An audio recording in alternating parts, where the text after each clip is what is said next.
Hi நண்பா, welcome to our channel love talks. ஒரு பொண்ணை ஈஸியான வேல எப்படி லவ் பண்ண வைக்கிறது அப்படிங்கிறதுக்கான சில டிப்ஸ் அண்ட் ட்ரிக்ஸை தான் இன்றைக்கி வீடியோவில் நம்ம டீட்டெயில்டாக பார்க்க போகிறோம்.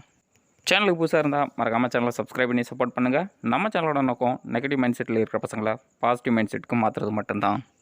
Number 1, build emotional connection.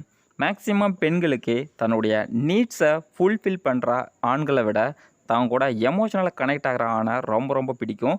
ஒரு பெண்ணோட நீங்கள் எப்போது எமோஷனலாக கனெக்ட் ஆக முடியும் அப்படின்னா, உங்களுடைய வேல்யூபுளான டைமை அந்த பொண்ணுக்கு ஸ்பெண்ட் பண்ணும் பொழுது. ரெண்டாவது, அந்த பொண்ணு எப்போல்லாம் பேசுகிறாங்களோ அதை காது கொடுத்து கேட்கும் பொழுது. முக்கியமாக ஏதாவது ஒரு பிரச்சனை அப்படின்னு உங்ககிட்ட சொன்னாங்க அப்படின்னா, நீங்கள் அதுக்கு லாஜிக்கலாக சொல்யூஷன் கொடுக்கலாட்டி கூட பரவாயில்லை, அந்த பொண்ணு என்ன தான் சொல்ல வர்றா அப்படிங்கிறதா ஃபைனல் வரைக்கும் கேட்குற ஆண்மகனையே நிறைய பெண்களுக்கு பிடிக்குது. இதையெல்லாம் தாண்டி அந்த பொண்ணுக்கு எப்பயுமே, அதாவது அந்த பொண்ணு தப்பு பண்ணிட்டா அப்படின்னு அந்த பொண்ணு அக்செப்ட் பண்ணும் பொழுது, அந்த டைமில் கூட கையை பிடிச்சி நிற்கிற ஆண்மகனை ரொம்ப ரொம்ப பிடிக்க ஆரம்பிக்குது. ஆனால் சைக்காலஜிக்கலாக ஒரு ஆணோட தாட்ஸ் எப்படி இருக்கும் அப்படின்னா, ஒரு பெண்ணுக்கு என்ன தேவை, என்ன நீட்ஸோ அதை ஃபுல்ஃபில் பண்ணிட்டாவே அந்த பொண்ணுக்கு நம்மளை ரொம்ப ரொம்ப பிடிக்க ஆரம்பிக்கும் அப்படிங்கிற ஒரு தப்பான கண்ணோட்டத்திலேயே அந்த பொண்ணுக்கு என்ன தேவை, தேவையில்லாத எல்லா விஷயங்களையும் பண்ணுவோம். ஆனால் அந்த பொண்ணுக்கு தேவையான ஒரு 5 நிமிஷத்தை நம்ம கொடுக்க மாட்டோம். Number 2, need to talk daily.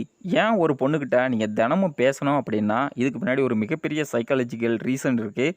யார் ஒரு விஷயத்தை தொடர்ந்து 28 நாட்கள் பண்ணுறாங்களோ அது அவங்களுடைய பிஹேவியராகவோ இல்லை ஹேபிட்டாவோ மாற ஆரம்பிக்குது அப்படின்னு சைக்காலஜி சொல்லுது.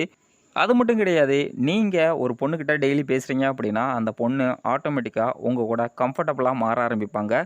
ரெண்டாவது, அந்த பொண்ணு உங்கள்கிட்ட பேசினாவே ரொம்பவும் ரிலாக்ஸாகவும் கம்ஃபர்டபுளாகவும் ஃபீல் பண்ணுறதுனால உங்கள் கூட எமோஷ்னலாக கனெக்ட் ஆக ஆரம்பிப்பாங்க. இதையும் தாண்டி உங்கள்கிட்ட பேசலை அப்படின்னா அந்த பொண்ணோட டே வந்து ஃபுல்ஃபில் ஆன மாதிரியே அந்த பொண்ணுக்கு ஃபீல் கொடுக்காது. இதனாலேயே நிறைய பெண்கள் வந்து கால் பண்ணி ஒரு பையன்கிட்ட பேசுவாங்க. தினமும் பேசாமல் நீங்கள் ஒரு கேப் விட்டு பேசுனீங்க அப்படின்னா இந்த எமோஷ்னல் கனெக்ஷனோ இல்லை இந்த கம்ஃபர்டபுள்னஸோ வரவே வராது. ஸோ உங்களுடைய லவ்வராக இருந்தாலும் சரி இல்லை ஒரு பொண்ணாக இருந்தாலும் சரி, தினமும் கால் பண்ணி பேசுங்க. அந்த பொண்ணுக்கு நீங்கள் ஒரு செக்யூரான கம்ஃபர்டபுளான ஃபீலிங்கை கொடுத்தீங்க அப்படின்னா அந்த பொண்ணு உங்ககிட்ட தேடி வந்து பேசுவாங்க.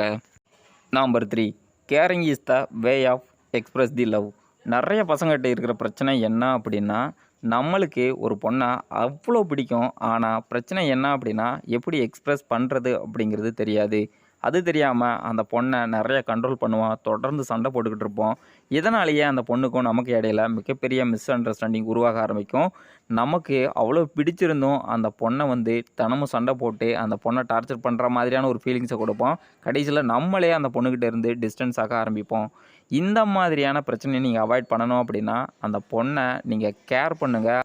அந்த பொண்ணுக்கு கண்டிப்பாக இவன் நம்மளை ஹாப்பியாகவும் சேஃபாகவும் வச்சுக்குவான் அப்படிங்கிற ஒரு ஃபீலிங்ஸை கொடுத்துட்டீங்க அப்படின்னாவே அந்த பொண்ணுக்கு உங்களை ரொம்ப ரொம்ப பிடிக்க ஆரம்பிக்கும். உங்களுக்காக என்ன வேணாலும் பண்ணுவாங்க.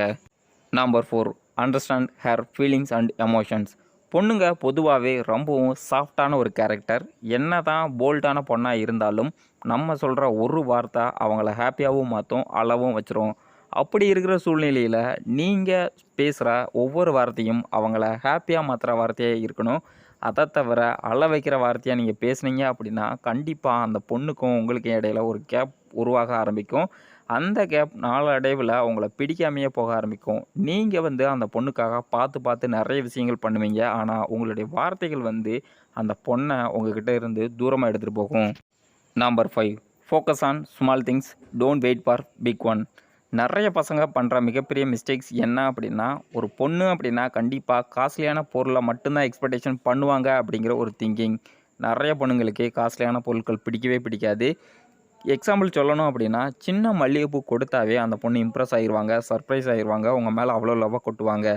அதை விட்டுட்டு கோல்டு வாங்கி கொடுத்து அந்த பொண்ணை இம்ப்ரெஸ் பண்ண போகிறேன், மிகப்பெரிய பொருட்களை கொடுத்து இம்ப்ரெஸ் பண்ண போகிறேன் அப்படின்னு பல்பு வாங்குறதை விட்டுட்டு, அதையும் தாண்டி டைம் வேஸ்ட் பண்ணுறதை விட்டுட்டு சின்ன சின்ன விஷயங்கள் பண்ணி அந்த பொண்ணை இம்ப்ரெஸ் பண்ணி அந்த பொண்ணுக்கு பிடிச்சவனாக மாறுறதுக்கு முயற்சி பண்ணுங்கள். எல்லா பெண்ணுங்களுக்குமேவும் பெரிய பொருட்களோ இல்லை காஸ்ட்லியான பொருட்களோ பிடிக்கவே பிடிக்காது. எந்த பொண்ணுக்கு காஸ்ட்லியான பொருட்கள் மட்டுமே பிடிக்குதோ அந்த பொண்ணுக்கு கண்டிப்பாக அவங்கள பிடிக்காது. அப்படியே பிடித்தாலும் லாங் டேர்மில் அவங்கள தூக்கி எறிஞ்சிட்டு யார் காஸ்ட்லியான பொருளை கிஃப்ட் பண்ணுறாங்களோ அவங்கள நோக்கி போக ஆரம்பிப்பாங்க. ஸோ தயவு செஞ்சு சின்ன சின்ன விஷயங்கள் பண்ணி ஒரு பொண்ணை சர்ப்ரைஸ் பண்ணுறதுக்கு முயற்சி பண்ணுங்கள். தயவு செஞ்சு பெரிய பொருளை நான் கொடுத்து அந்த பொண்ணை சர்ப்ரைஸ் பண்ண போகிறேன் அப்படின்னு டைம் வேஸ்ட் பண்ணாதீங்க. இந்த டிப்ஸ் கண்டிப்பாக உங்களுக்கு யூஸ்ஃபுல்லாகவும் இன்ட்ரெஸ்டிங்காகவும் இருந்திருக்கும் அப்படின்னு நான் நம்புகிறேன். அப்படி யூஸ்ஃபுல்லாகவும் இன்ட்ரெஸ்டிங்காகவும் இருந்துச்சு அப்படின்னா மறக்காமல் சேனலை சப்ஸ்கிரைப் பண்ணி சப்போர்ட் பண்ணுங்கள். அதுதான் நீங்கள் எனக்கு கொடுக்குற ஒரே ஒரு மோட்டிவேஷன். கண்டிப்பாக இன்னொரு யூஸ்ஃபுல்லான கண்டென்ட்டில் உங்களை நான் சந்திக்கிறேன். தேங்க்யூ ஃபார் வாட்சிங்.